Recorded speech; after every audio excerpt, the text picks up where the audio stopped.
Okay, if you know me and you know this series, I like the weird and wacky. I mean, it was the tagline for a while, wasn't it? To bring you the weird, wonderful, wacky, and XYZ stories from the real world of motorsport. But I really like these ones because they're the ones that make you go, what the hell is going on? And then I try to make it seem interesting because apparently these videos are interesting. And while I was bouncing off the limiter and making Jimmy Broadbent wonder where this pace had come from as part of the virtual Le Mans All-Star race, less said about that weekend the better, which, you know, has actually reignited my love of sim racing.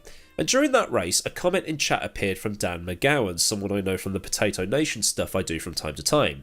The F4s and the GT3s, the stuff that was basically a boatload of fun to do, and now I'm looking for something long-term to do across the whole year. Because that's how the channel started, believe it or not. It's that I've become more of a chain bear than a gymmer, and even then that's a stretch. And on the Traction.gg article that explained who was going to be in the race, from Mr. Optimistic himself Jardier to sim racing DJ Gamer Muscle, I was described as knowing R Factor 2 as much as I know useless BTCC trivia. And this is what was queried. The BTCC's absolutely manic point system that was used, that meant, in effect, someone in the slowest class car could win the overall championship. So, let's go back to the beginning. You're probably just going to see random BTCC related footage and pictures in this to give you some eye candy, but I'll do my best to find some of the old stuff. The BTCC started in 1958, and at that time it was called the British Saloon Car Championship. For all intents and purposes, these cars were totally stock, and I think they were still road legal. No mods allowed, something that wouldn't be allowed until much later. I guess when it comes to win on Sunday and sell on Monday, this was the epitome, because there wasn't really anything to do on the cars. They were just totally stock, for want of a better phrase. No body kits, not even a homologation special in sight. It was down to the manufacturers to build a car that was good for the road and the track. The good stuff. And actually, that part about no tuning isn't strictly true. People would shave the cylinder head down for some more compression and a bit more power, but beyond that, nothing really. Road tyres, road shocks, pump fuel. Wouldn't be surprised if some of these lads drove them home up the M20 later on. And that inaugural season was also settled in a unique way. Because Jack Sears and Tommy Sopwith were equal on points after the final round, the officials found two identical cars and then made them do two races over 5 laps. So they do a race and swap cars, and then decide the championship on aggregate time, to make sure that one of these cars wasn't faster than the other. Sopwith won the first race by 2.2 seconds. Sears won the second by 3.8. So Sears won the championship by 1.6 seconds or something like that. But also at that same time, the series had a class structure. Up to 1200cc, 1201 to 1600cc, 1601 to 2700cc, and then 2700cc and above.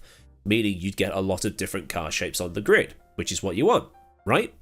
But Sopwith was mighty annoyed at coming second to Sears, because Sopwith ran in the top class and won that top class, while Sears was in the slower class and therefore shouldn't have been able to have a shot at winning the championship. In addition, Sopwith had won 8 of the 10 rounds of that inaugural season, set several fastest laps, and did all of that just to lose to the slower class guy who had somehow set the amount of points over the season despite not winning a single race. I told you this would be about something that made no sense whatsoever. The British Saloon Car Championship had by far the weirdest point structure this side of NASCAR. I'll try and break this down into the easiest of ways because I'm a BTCC guy and I still struggle to process this. Let's use the guys and girls of the 2022 grid. I'll just use 2 classes for the sake of argument. So in the top class we've got Tom Ingram, Colin Turkington, Ash Sutton, Jason Plato, Jake Hill and Gordon Shedden. Now in the class below you have Dan Camish, Adam Morgan, Jade Edwards, Nick Hamilton, Rick Parfitt, Aaron Taylor-Smith and Tom Chilton. Why not? Yes, the brother of Max. So these 12 drivers go out, they do their race, and they finish in the order you see on your screen. If the top 15 in the BTCC score points, you'd think then that the points would work on a sliding scale down like it does in virtually every other motorsport on the planet. But no. Not only does Turkington get 20 points for the overall win, so does Adam Morgan for winning his class. So what you end up with is 12 drivers with 2 drivers on the same amount of points going down. So Turkington has 20, Morgan has 20, Sutton has 17, Camish has 17, and so on. So if you were in the lesser class, you could finish 10th, 12th, 15th, so long as you were the first car over the line in your class, you could actually win the overall championship without standing on the podium once all year. And Sopwith wasn't the only driver to fall foul of this point structure. There were many other drivers that did too.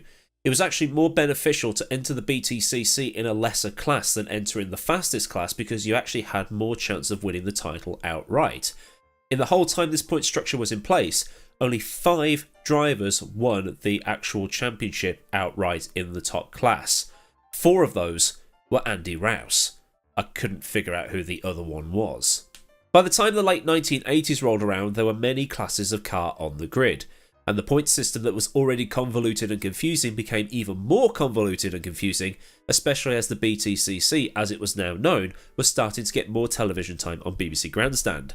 The average new viewer at home would not be able to comprehend how the guy in 10th had somehow got the same amount of points as the guy who won the race outright.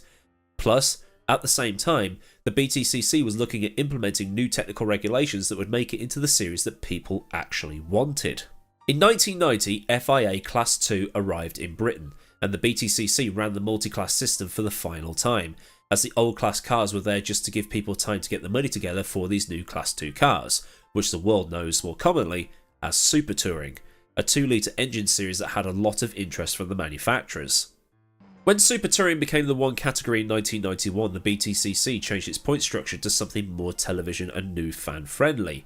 Between 1991 and 1993, the points were a sliding scale down from 24 down to 1, but the manufacturer's points were done from 10 down to 1 for some reason. But in 1995, it became the same for both competitions.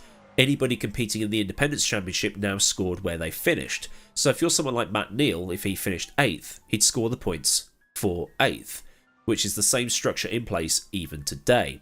Later on though, TOCA would introduce a point for leading a lap, a point for the fastest lap, and a point for pole position. You can only score 1 lead lap point though. The old BTCC point structure, which was probably the most convoluted point structure this side of NASCAR, was genuinely confusing. Like I say, I'm a BTCC guy and I find it confusing. But the thing is, this point system was in place all the way from 1958, so the first ever round of the championship, all the way up until 1991. At no point in those 33 years did anybody go, we should probably change this. These days, it's a lot more fan-friendly. You get points for where you finished, manufacturer or independent, and the points that appear on the TV screen and social media after every race are a case of what you see is what you get, just like Formula 1 and other categories. But anyway, this has been a quick video on the old BTCC class point system thing that, like I say, was just absolutely confusing. I hope it's been interesting. If you have found it interesting, then do give the video a like so I know I've done a good job. And for more stuff like this from the Motorsport history books, then get subscribed and get that bell on as well so you never miss out on anything I do here. Massive thanks to the kind folk at Patreon for the support, and if you want to help out with image licensing and other bills that need paying around here, you can help out by clicking the link in the description where there's also links to Discord and to my socials. Well, there's super thanks down there too if you want to buy me a beer, a sausage roll, a coffee, or whatever. So until next time, I've been Millward. Have a cracking day wherever you live in the world, and I'll see you all again soon for another video.